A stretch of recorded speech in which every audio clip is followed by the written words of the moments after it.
سامح وحير دقيقة إن أن وحير التاريخ إذن لو وداقو طبعا كي سنة ودى ميسي لو دي يكون يساقال كي أيان مقالة مقدشة يميت وحانو يميت إنا كقيب قلوه شير أي لهايان علماء الصوماليات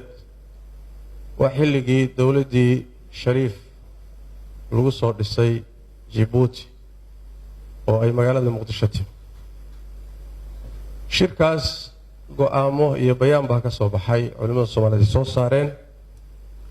xaalad adag baa lagu jiray xaalad kala guura lagu jiray xaalad ninkii joogay baa garanaya aad iyo aad halis u ah baa lagu jiray shirkii culimadu markuu dhamaaday aniga iyo shan kale culimada kamid ah ayaa waxaa naloo diray labadii urur ee wadaadada ahaa ee hubaysnaa oo markaa ay dowladdii shariif iska soo horjeedeen ururkii xisbul islaam iyo madaxdiisii oo markaa uu hogaaminayay doctor Umar Imaan iyo ururka al-shabaab oo uu oday markaa u ahaa Axmed Godane labadooda waa la fadhiisanay labadoodaba waxaan ka dalbanay ka codsanay xaaladdu waa isbedeshay dadkii shalay aad wax wada wadeen maanta inaad wadanka dhexdiisa ku dagaalantaan sax ma heshiis iyo wada hadal fura ummadana 10 sano 20 sano dambe oo dagaal iyo dhib ah inay sii gasho sabab ha u noqonina ولي حزب الإسلام ورعد مين النسينين ولدي الشباب ومسألة تاريخه هذا كور ميلا بدن كما الشيء ولا فريسني أحمد قدني أيا أضيئوها فردي درب على قادنا الظهر كي إلى إشهان لفردني وحلبوا نجد ديدين مركي نجد ديدين وحنوت المعني أضيال بايلا السعودي شعالي ورسمه معلم محمود الله ونحرس نواد انتي شيخ نور علي جامع وما انت جوغا مقالة مقدشو محوء هاي رقاسان هين مركي نقد ديدين وأي لهدين ودادان وحوقين باتي واقعنا وكد عسنتي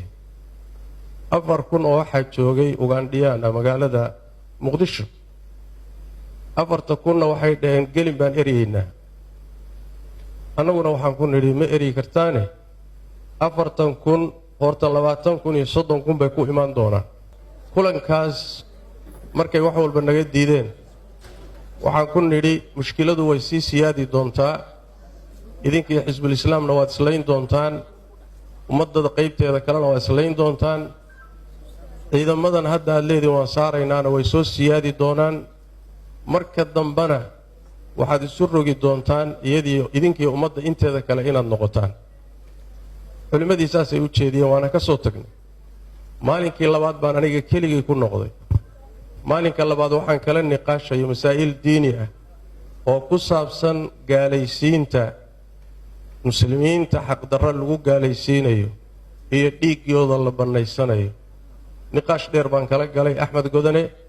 nin la yidhaahdo Fuaad Shongole nin la yidhaahdo mahad karatay kulligood way fadhiyeen waxaan kala niqaashayaa dhiigga Soomaalida iyo muslimku inuu xaaraan yahay gaalaysiintan ay dhiigga ku bannaysanayaanna inuu xaaraan yahay ayaguna dood dheer baana dhex martay keligay baana markaa maalinkii labaad baan ku noqday oo mas'alo taariikha waay 10 sano ka hor waay waxaa dhacday markaa kadib inaan bilaabay muxaadaraad magaalada Muqdisho aan afkaarta kaga digayo masaajidka Abu Hurayra waxaan ku qabtay cidii joogtay baa joogtay muxaadaro aan kaga hadlaayay dhiigga muslimka iyo gaalaysiinta muxaadaradii labaad waxaan ku qabtay suuqa xoolaha muxaadaradan ku qabtay halis baan galay waardiyaan watay muxuu ahay maxaakimta qaar ka mid ah ay waardiyeynayay inay nallaayaan bay qarka u istaageen silix baan ku fakarnay muxaadaradii saddexaad waxaan ka dhigay magaalada xaafadda Madiina meesha la yiraahdo saldhigga galbeed meel bannaan ayaan ku qabtay halka muxaadaradii iyadoo socota saldhig baa noo dhowaa intayna dhaafeen ayagoo hubaysan oo saldhigii xabada ku rideen baa madaafiic lagu soo riday dadkii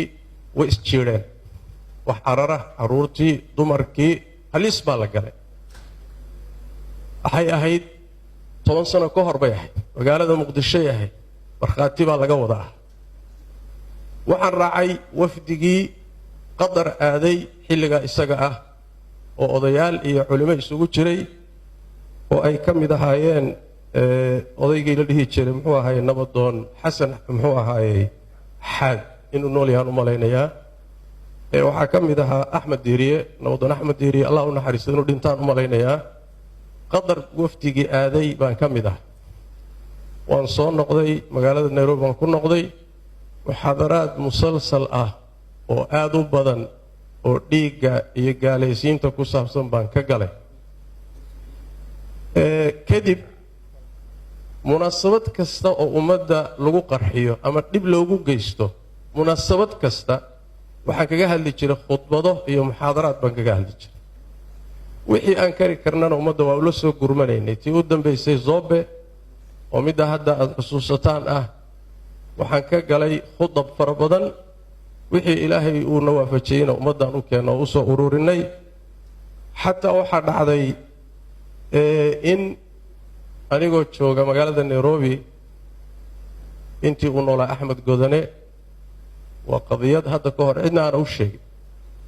erguu ii soo diray wuxuu igu yidhi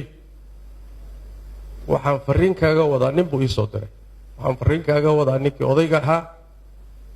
waxaana uu rabaa inaad wada hadashaan ood heshiisaan waxaan ku yidhi maxaan ku heshiinaynaa wuxuu yidhi wuxuu rabaa inaad aduguna radinta ka daysood ka aamusto ayaguna ku nabadgeliyaan waxaan ku yidhi taa macnaheedu waxa weeye lafahaaga ilaasho dal iyo diin iyo nimankan kadaati waxaan isku hayno naftayda ma ah naftayda goortii ilaahay qadaray bay bixi laakiin dal iyo diin baan isku haynaaye hadday diyaaru yihiin inaan ka wada hadalloon ka niqaashno meeshay rabaan baan ugu tegayaa laakiin hadday tahay lafahaaga ilaasho wax nin weyn loola yimaado ma aha baan ku yidhi intaasoo dhan markay dhacday magaalada nairobi waa la ogaa waxaa jirtay salaadaha habeenka hadduu soo galo cishe iyo maqrib iyo salaada subax waqti aanaan masaajidda ku tukan jirin baana soo martay hanjabaad iyo handadaad iyo halis aan dareemayno intaasoo dhan markayna soo martay oo intaasoo halis aan soo galo 10kii sano u dambaysay waxaa wax la yaab la-ah ninka maanta leh fatwadii sheekh umal ayaa carruurtii ku agawooday waa muqdisho joogta oo raba muxaadara in loo jeediyo taariikhda in laga been sheego sax maaha intaa waa mawaaqif wada caamo markhaatilahoo la wada joogay wey haddii aan ummad soomaaliyeed dhiiggeeda daadinayo ama xalaalaynayo markay dhibaatadu gaadho uma soo gurmadeen haddaan qabo in la daadiyana xoolo uma soo ururiyeen dareen diineed weeye mas-uuliyad weeye culimmadu ay qabto waajib diiniya waay intaa waxaan idin taariikhdaasi wakhtiga idinkaga lumiyey علشان inaad ogaataan xaqiiqada inaad ogaataan ummad badan oo been lagu lugooyo waxaan jirin loo sheegayna inay waxa jira ay ogaato intaas weeye